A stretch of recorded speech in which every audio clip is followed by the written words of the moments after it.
सीतापुर गांव में रहती थी एक चुड़ैल, लेकिन इस बात से गांव के लोग अनजान थे।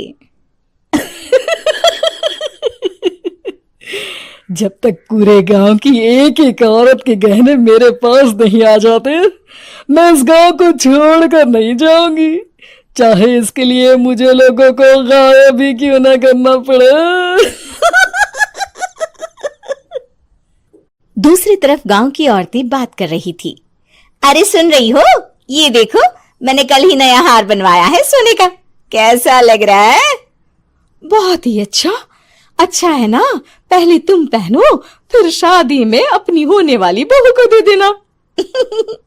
और क्या, सोने चांदी का यही तो फायदा है, जितना पुराना उतना महंगा। लेकिन एक एक पैसा बचाकर ये लेना सच में बहुत मुश्किल हो रहा था मेरे लिए। तभी वहां पहली का पति आ जाता है। गांव में एक औरत के घर के सोने के सारे गहने चोरी हो गए। लोग बातें बना रहे कि गांव में कोई चोर घुस आया है जो घर की कोई चीज को हाथ नहीं लगाता, पर सिर्फ सोने के गहनों को ही चुराता है। अब तुम ना अपने ये गहने संभाल कर रखना। हे भगवान, ये क्या बोल रहे हैं? ये तो वही बात हो गई कि गांव बसा नहीं और लुटेरे पहले आ गए। दूसरी तरफ गांव के ही एक घर में रंजना रहती थी। उसके पति का गांव में चाउमीन का ठेला था। एक दिन उसके घर में एक औरत आती है। अरे रंजना, तू गांव में नहीं है तो सोचा तुम्हें बता दूं। गांव में बात चल रही है कि गांव में एक चोर घुस आया है जो घरों के सोने के गहने चुरा लेता है। अरे मैं तो सिर्फ ये कान की छोटी सी बाली ही सोने की पहनती हूँ, बाकी गहने तो मैंने गांव के बैंक में लाकर रखे हैं। ये क्या होता है? ना बाबा ना, हमारे गांव की औरतें तो गहने अपने पास ही रखती है। जब कहीं जाना हो तो बस अलमारी से गहने निकालो और पहन लो।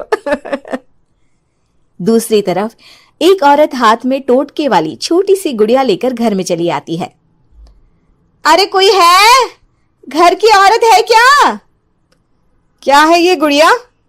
ये कोई ऐसी वैसी गुड़िया नहीं है, ये जादुई गुड़िया है। इसको घर की अलमारी में रखना। अगर तुम्हारे घर पर किसी की बुरी नजर होगी तो रात भर में ये पतली सी गुड़िया मोटी हो जाएगी।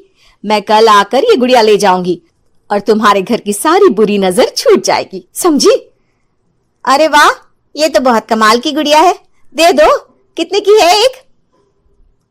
अरे नहीं नहीं नहीं, ये फ्री की है। मेरा काम इस पूरे गांव को बुरी नजर से दूर रखने का है। हाँ। भली औरत उसके हाथ से वो गुड़िया लेकर अलमारी में रख देती है। लेकिन अगली सुबह जब वो उस गुड़िया को देखती है तो पतली सी गुड़िया मोटी हो चुकी होती है। हे भगवान, ये क्या? किसने मेरे घर को बुरी नजर से बांध रखा था? तभी वो गुड़िया वाली भी आ जाती है।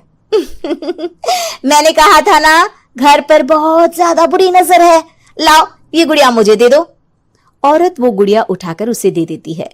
गुड़िया हाथ में आते ही वो औरत उसे लेकर सीधे गांव के बाहर की खाली हवेली में चली जाती है और साधारण औरत से चुड़ैल बन जाती है। अरे पगली, गांव वाली इस गुड़िया के पेट में तेरे घर के सारे गहने हैं। इतना बोलकर वो गुड़िया को फाड़ देती है और सारे गहने निकाल लेती है। वहीं दूसरी तरफ, हे भगवान, मेरे घर के सारे गहने चोरी हो गए।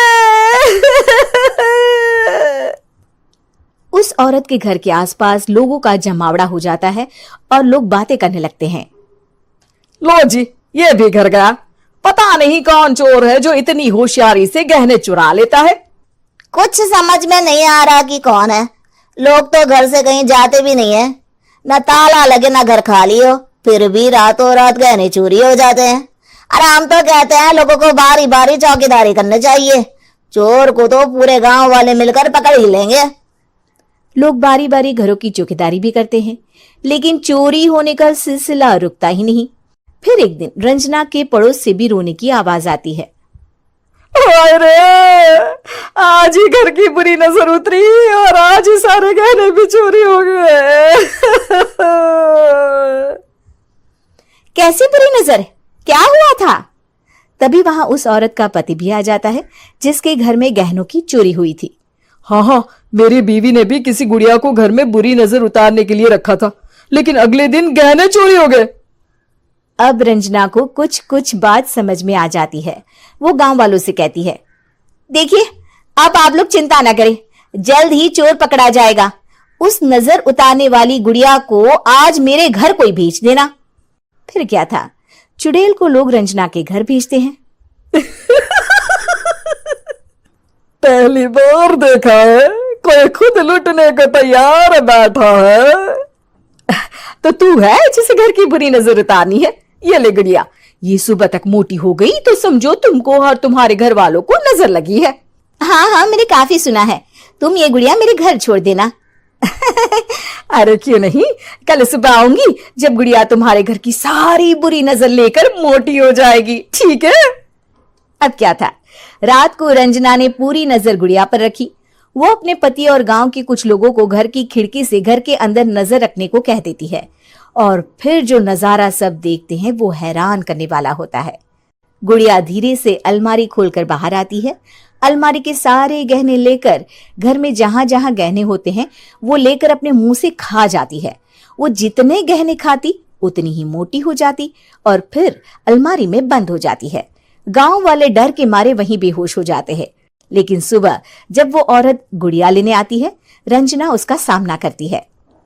ये देखो गुड़िया कितनी मोटी हो गई है, लगता है मेरे घर में बहुत लोगों की नजर लगी है। लाला ये गुड़िया मुझे दे दे, अरे बहुत कीमती गुड़िया है ये। तेरे घर की सारी बुरी नजर मैं गांव के बाहर वाली हवेली में फेंक आती हूँ। शाम को फिर लोगों के घर इसे लेकर जाना है ना, इसमें तो मेरी जान बसती है, जान। रंजना गुड़िया को चुड़ैल की तरफ बढ़ा देती है, लेकिन फिर वापस ले लेती है और गुड़िया के हाथ मोड़ देती है। जैसे ही गुड़िया के हाथ मोड़ती है, चुड़ैल का हाथ भी मुड़ जाता है। अच्छा, तो ये वो गुड़िया है जिसमें तुम्हारी जान बसती है। अब सुन चुड़ैल, तेरी सारी हकीकत सबके सामने आ गई है। या तो गांव वालों के गहने लौटा दे, नहीं तो मैं इस गुड़िया की गर्दन मोड़ दूंगी। चुड़ैल डर जाती है। अरे नहीं नहीं, मेरी गुड़िया दे दो, मैं सबके गहने वापस कर दूंगी। ठीक है, अब भी जा और सबके सारे गहने वापस कर। चल निकल यहां से। चुड़ैल सबके गहने लौटा कर रंजना के पास आती है। ला दे मेरी गुड़िया रंजना, इसके अंदर के गहने निकाल ले, लेकिन ये गुड़िया वापस दे दे। लेकिन रंजना जानती थी कि जैसे ही गुड़िया चुड़ैल को देगी उसकी शक्ति वापस आ जाएगी। चुड़ैल, तू तो चुड़ैल ही रहेगी, ये मैं जानती हूँ। अरे नहीं नहीं नहीं, मैं गांव छोड़कर चली जाऊंगी, किसी को परेशान नहीं करूंगी, वादा करती हूँ मैं।